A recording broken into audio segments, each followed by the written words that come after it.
What's going on, everybody, and welcome back to Bourbon of the Week. My name's Chris. I'm going to be your host for today, and you are looking at a first coming out of Barrell Craft Spirits. This is Barrell Foundation, the first non-cask strength release coming out of Barrell Craft Spirits. This is coming in at 100 proof. We're going to talk about the age on this. It obviously says 5 years right on the bottle here, but there's some older whiskey in this as well. Now, we're going to skip this week's Bourbon Bomb of the Week and do my thoughts on what I've been thinking, talking about the daily drinkers. So if that has anything to do with you, make sure you stick around. Click that like, click that subscribe button before we get started on all of that, though.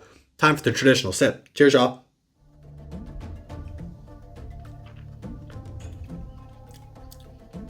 Pretty damn good.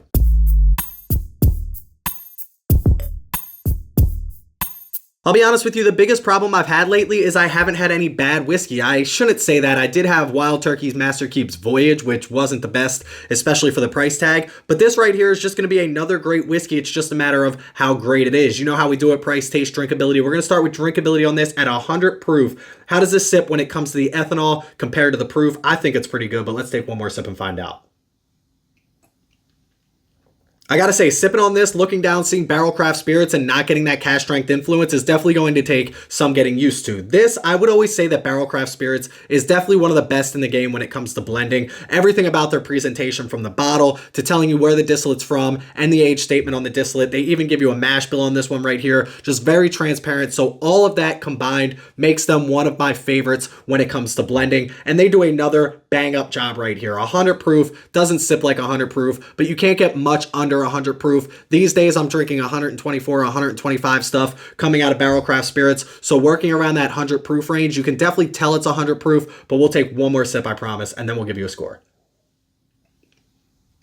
I'd put this at like a 93 to 95 proof if I had to blind this. Now, here's the thing. I've been drinking a lot of high proof whiskey lately. So if I took a week off of drinking 120 proof and came back to this, I might put it a little bit lower on that proof scale just because I'm so used to that big ethanol kick. That being said, I know Barrell Craft Spirits does one thing perfectly, and that's the flavor profile. And for 100 proof, I was not expecting this compared to what they put out at 123 proof. It still gives you that cask strength flavor without the cask strength burn. So let's get into taste on this next. 8.43 is where we're going to put this when it comes to drinkability, but the all-important taste is coming up next. Now, obviously, Barrell Bourbon always outdoes itself. When they sent me this bottle, by the way, they did send me this bottle. Full disclosure, I don't like to lie to you guys. They also send this little card, which you can find online as well. This says Barrell Foundation, and it tells us the blend components. Kentucky Bourbon Whiskey's 8 years old. Indiana Bourbon Whiskey's 5, 6, and 9 years old. Tennessee Bourbon Whiskey's 8-year-old. And Maryland Bourbon Whiskey's 5 and 6 years old. Can we assume that there's Sagamore Spirits in this? Because if there is, that's just another reason I could tell you I'm going to love this glass. It also tells us the mash bill at 73% corn, 23% rye, 4% malted barley. A very good mash bill, especially for my particular flavor profile. I love a high rye mash bill. And if there is Sagamore Spirits in this, I just had an opportunity to visit the facilities. It's amazing. The people there, even more amazing. So let's dive right back into this. We're going to finish this up and pour some more up when it comes to taste and give you a score and what we get as a flavor profile.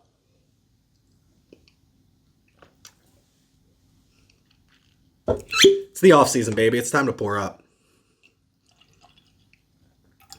Now let's just have a conversation real quick, you and me. Me and Barrell Craft Spirits have a great relationship because they haven't put out a whiskey yet that I didn't truly love. There are a few out there that are finished whiskeys that aren't my jam. They're not really for me, but I understand they still have great whiskey in here. Look at what we're talking about here. Kentucky whiskey, 8-year-old. That could be anybody in Kentucky, obviously. Indiana bourbons, we're talking probably Starlight, maybe MGP, obviously. Tennessee bourbon, maybe Dickel. I don't know who else in Tennessee. Jack Daniels, if they have their bourbons rather than their Tennessee whiskey. And then Maryland bourbon, we're talking Sagamore. They have opportunities to choose great barrels from great companies, and then they're the #1 blender in the game. So when you have that combination of things, you're going to put out great whiskey. And this is cask strength flavor at 100 proof, which I can really appreciate because not every night you can go out there and drink cask strength whiskey. And that's why for this week's my thoughts on what I've been thinking, we're going to talk about the daily drinker and if it's dead or not. But for this, when it comes to taste, let's talk about what we get when it comes to the flavors. So right on the front of this, you're going to get those red fruit notes. You're getting either a raspberry or a strawberry on this. I'm not very sure exactly which one it is, but I can tell you it's that red, ripe fruit note that I've been eating a lot this time of the year because we eat raspberries all day at this house. It's one of the things that we always have in the fridge. Then you move right into the middle of this, which gives you the vanillas and the caramels, which isn't traditional for me. Normally I pick them up on the front, but it's definitely hidden behind maybe a cherry note as well now that I'm thinking about it, and I'm letting this sit on my palate a little bit longer. The vanillas and the caramels are very good, very creamy, very smooth when it comes to those flavors. And then you go into the spiciness on this. That 23% rye, that allspice, that black pepper really rounds this out, gives you a little bit of warmth on the end, and then not too much, but just a hint, the way I love it, of those aged notes, a little bit of that oak, a little bit of that tobacco, very, very subtle on the end of this. I love this glass right here. For 100 proof, the flavors that they can bring out here are just so good and so well done. One more sip will give you a score. Now that last sip there, I actually just picked up like a nuttiness flavor profile to this. It's almost like a chocolate covered nuttiness. Now the chocolate is very subtle. Again, it's more of those aged profiles with that oak and that tobacco, a slight chocolatey to this, but the nuttiness is definitely there and I don't hate it. It's more of a Heaven Hill nuttiness. Now, if you know anything about Heaven Hill, it definitely has that nuttiness when it comes to the flavor profile. I'm not saying there's Heaven Hill in this, but I am getting that type of Heaven Hill nuttiness influence on this. That being said, I got to go like 9.26 when it comes to the taste profile on this. It's so good. And again, at 100 proof, it's impressive that they can get this complexity with this flavor profile in 100 proof. 9.26 when it comes to taste. And last but certainly not least, we get a price on this. And here's the deal about Barrell. Barrell always puts out good whiskey. Batch 33, 34, 35, all bangers. There's a couple finished whiskeys in there that I don't love, but I've always said I think they're just slightly above the price point that I would love them at. They usually put them out $89.99, right? $90 price point. $75 to $85, I think, is the perfect price for those bottles. Now, I'm not mad at $90. I'm still going to go out and buy them at $90. I still recommend you go out and buy them at $90. There are some people that take advantage of the system and put out whiskey at price points that they should not put them out at just because they know they're going to be able to get the price for them. Barrell is not one of those companies. That being said, $54.99 for this bottle right here is the perfect price point if you ask me. 100 proof, some great aged whiskey in this, 5, 6, 7, 8, 9-year-old whiskey, Kentucky, Tennessee, Maryland, all of it in here, Indiana. I don't know if it's MGP, I don't know if it's Starlight. $54.99 is a great price point. One more sip, we'll give you the score.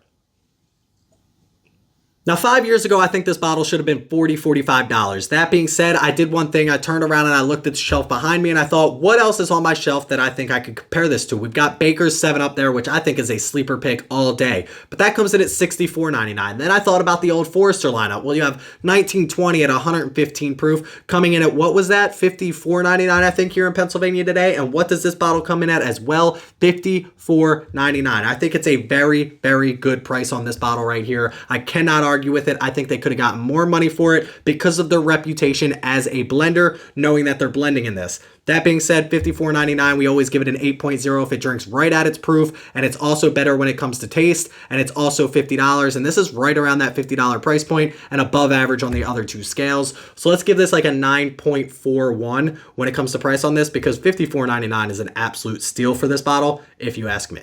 Listen, I poured one more up. Let's talk about this week's My Thoughts on what I've been thinking as I had these scores up. Cheers, y'all. So here's the deal. I saw something, I can't remember for the life of me if it was on YouTube, TikTok, I don't know if it was on Instagram, I don't know if it was a podcast as I was scrolling through my podcasts on Spotify, but somebody had a title or a hook saying the daily drinker is dead. If you watched this, if you saw this, if you listened to this, please let me know who this was, because I want to go and I want to listen to it. It was one of those things where like I scrolled and then it X'd out of it and I couldn't go back and find it, and I've absolutely been thinking about it ever since. The daily drinker, and again, I don't know their topic or what they said about this, but for me, when I read it, I meant more about the whiskey in the wall than the actual person, because obviously there's a lot of daily drinkers out there. Stay healthy, stay happy, stay drinking. But at the end of the day, are there a lot of people out there drinking the same whiskey every day like they were 4, 5, 6, maybe 10 years ago? Because I don't believe that there are. Now, when I first got started on YouTube here, there was a Reddit article going around called "You Only Need 5 Whiskeys." It was daily drinker, impress your guest, Friday night sipper, special occasion, and cheap mixer. But daily drinker was a very important one that everybody kind of agreed on, whether it was Wild Turkey 101 or Evan Williams Bottled and Bond. But today I look on the shelf behind me and I think, what is my daily drinker, and do I even have one? Now, I know what you're thinking, maybe because I have a YouTube channel that I'm the only person with a collection that doesn't drink the same thing every night, but that's just not true. I have a Discord with over 300 members and we talk about it all the time. What are you sipping tonight? And I see different bottles every night. People chasing the next Elijah Craig, people chasing the next Wild Turkey Master's Keep. They're opening up these bottles. They're not collecting them the way that you think they're collecting them and just showing them off on their shelves. They're drinking these bottles, which means every night they have an opportunity to pick between 100 different bottles of what they're going to sip on. So is the daily drinker dead? As far as the person goes, I don't think so. As far as the bottle goes, I do. What do you guys think? Let me know in the comment section below. I bring all this up because this bottle right here would be my daily drinker 5 years ago. If I knew this bottle was on the shelf all the time at $54.99, it would 100% be my daily drinker. I wouldn't be afraid to throw this in a cocktail. I wouldn't be afraid to give this to a friend because of the price point on it, and it's just that damn good. And it's 100 proof, so it's not overwhelming at 120, 130 proof at something that I can't sip on every night. So again, I just think the daily drinker when it comes to a bottle is done, at least for me. The question is, will it ever come back? And the question is, do you still have a daily drinker as well? Let's get into the score though right now. I'm going to save you some time and just let you know this bottle comes in at a 9.03. And the reason it comes in at a 9.03 and cracks our top 5 is because of the price point on this. I don't like to call companies out, but I will say that Wild Turkey recently has made a Buffalo Trace move of putting out limited release bottles at outlandish prices and telling you that Eddie Russell put it in his mouth and spit it out into the vat, and now you have to pay $450 for it because they call it Generations. It's something that I've loved about Wild Turkey before they started this movement, where they always put out good whiskey at great prices. The Russell's Reserve single barrels have always been fantastic at $80, $85, however much you can find them for. But this New Voyage, the Generations, all of this is starting to add up to something that I don't like, and I think the consumer is starting to catch on. So I hope that you are, and again, something we can have a conversation about in the future. But this bottle right here, $54.99, an absolute steal, will definitely be on my shelf, and I will be picking up another bottle at that price point. But hey, I'm sorry for ranting today. Make sure you check me out on Instagram at Bourbon of the Week. Go click that follow button over there. Check out our Discord and our Patreon page. Both those links in the description below. We have a couple more barrel picks coming out that you have to be part of the Patreon to get.